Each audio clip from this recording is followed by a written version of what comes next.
ما كان محمد أبا أحد من رجالكم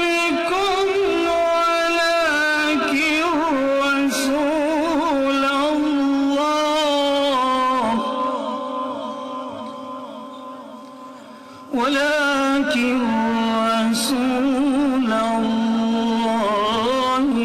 وخاتم النبيين.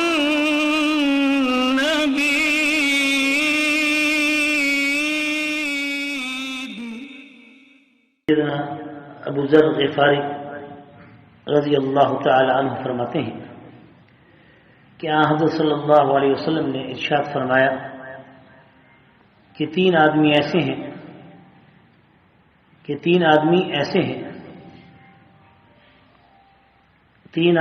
ہیں کہ جن کی طرف اللہ تعالی رحمت کی نظر نہیں فرمائیں گے اور نہ ہی ان کا تزکیہ کریں گے. تزکیہ سے مراد یعنی انہیں توبہ کی توفیق ہی نہیں ملے گی. بڑا سخت ارشاد ہے اور غور سے سننے. یہ میری بات نہیں ہے، میرے محبوب محمد مصطفیٰ کی بات ہے. اور ان کا تزکیہ بھی نہیں کریں گے اور ان کو دردناک عذاب ہوگا. کچھ باتیں ایسی ہیں کہ جن کو ہم بہت معمولی سمجھتے ہیں گناہوں میں، لیکن خدا را میرے محبوب محمد مصطفیٰ کے فرمانوں کو مولوی کی بات سمجھ کر ایک کان سے سن کے دوسری کان سے نہ نکال دیا کریں. مولوی کی کیا حقیقت ہے، مولوی کی کیا مجال ہے کہ وہ حضور کی بات کو آپ کے اوپر دبا کے پیش کرے.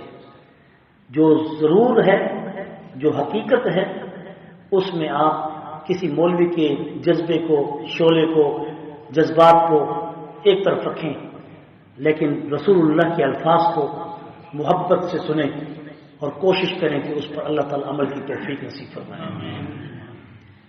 تو حضرت ابو ذر غفاری رضی اللہ تعالیٰ نے کہا یا رسول اللہ اتنے سخت تکلیفیں اس کے لیے کہ ایسے تین آدمی کون ہیں جن پہ اللہ کی رحمت بھی نہیں ہوگی، اللہ اپنی رحمت کی نظر بھی نہیں فرمائے گا، ان کا تزکیہ بھی، توبہ کی توفیق بھی اس کو نہیں دے گا اور پھر اس کو دردناک عذاب بھی دے گا.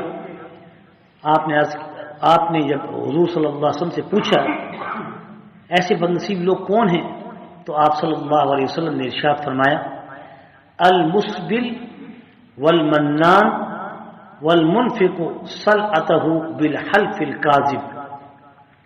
وہ شخص جو اپنے کپڑے کو، اپنے شلوار کو، اپنے تہبند کو ٹخنوں سے نیچے لٹکائے رکھے اور کوئی اس کو جب کہے کہ یہ اللہ کی پاک پیغمبر کا ارشاد ہے کہ ایسا کرنے والا متکبر ہوتا ہے، وہ کہے میں تو تکبر نہیں کرتا. تو حضور علیہ السلام کے سامنے بھی ایسے شخص کی مثال موجود ہے جو دوسری حدیث ہے کہ آپ نے فرمایا ارفع ثوبک، اپنے کپڑے کو اوپر کر. وہ اپنی چادر لٹکا کے اپنا تہبند ٹخنوں سے نیچے لٹکاتا ہوا چل رہا تھا. یہ عرب کے اندر تکبر کی علامت تھی. جو متکبر ہوا کرتا تھا وہ اپنے کپڑوں کو لٹکا کے چلا کرتا تھا. تو حضور علیہ السلام نے اسے کہا کہ اپنے کپڑے کو اوپر کر. اس نے کہا یا رسول اللہ، صحابی تھا وہ، یا رسول اللہ صلی اللہ علیہ وسلم میرے دل میں تکبر نہیں ہے، میں تکبر کی وجہ سے لٹکا کے نہیں چل رہا. آپ نے فرمایا ابھی تکبر نہیں ہے لیکن میرا حکم ہے اس کو اوپر کر، تکبر نہ بھی ہوگا تو تکبر پیدا ہو جائے. اس لیے جن سنتوں کو رسول اللہ نے کرنے کا حکم کیا ہے ان کو پورا کرنے کی کوشش کریں. کون سی اس میں تکلیف ہے؟ اپنے کپڑے کو اوپر لٹکانے سے، اپنے ٹخنوں سے اوپر رکھیں گے. اب تو الٹا کھاتا ہو گیا کہ عورتیں اپنی پنڈلیاں ننگی رکھتی ہیں اور مرد اپنے کپڑے پنڈلیوں سے، ٹخنوں سے بھی نیچے رکھتے ہیں. پینٹ ہے تو وہ نیچے لٹک رہی ہے، پتہ نہیں کیا ہو رہا ہے امت محمد. نماز پہ آتے ہیں تو کسی ہوئی پینٹ ہے، پیچھے سے آدھا سطر ننگا ہو رہا ہے. اگر ایک عضو بھی سطر کا اگر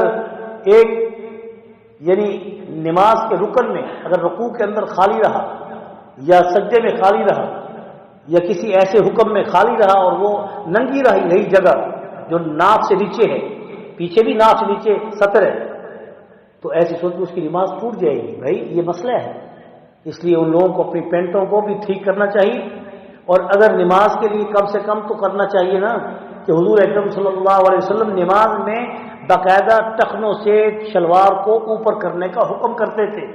اور آج ہم کہتے ہیں پتہ مولوی کو کیا ہو گیا. مولوی کو کچھ نہیں ہوا، اپنے آپ کو ٹھیک کرو.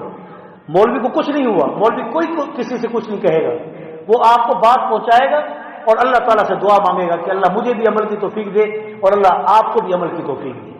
دوسرا کون شخص ہے؟ والمنان، ایسا شخص جو صدقہ کر کے احسان جتلائے، غریبوں پہ خرچ کرنے کے بعد پھر ان سے کام لے، مشقت لے. یہ ایسا شخص جو اترانے والا، مال کو خرچ کر کے پھر اس کو جتلانے والا، ایسے شخص کی طرف بھی اللہ کا پاک نظر شفقت سے نہیں دیکھیں گے. تیسرا وہ شخص کہ والمنفق صلعته بالحلف الكاذب، کہ جو اپنے سامان کو یا کسی چیز کو جب بیچے تو جھوٹی قسم دے کر اس کی قیمت کو بڑھا کر بیچے. اللہ تعالیٰ سے دعا ہے کہ اللہ تعالیٰ ان تین کاموں سے ہم سب کو محفوظ فرمائے. ربنا آتنا فی الدنیا حسنہ وفی الآخرۃ حسنۃ وقنا عذاب النار وادخلنا الجنۃ مع الابرار یا عزیز یا غفار یا رب العالمین. وصلی اللہ تعالی علی خیر خلقہ محمد وآلہ واصحابہ اجمعین برحمتک یا ارحم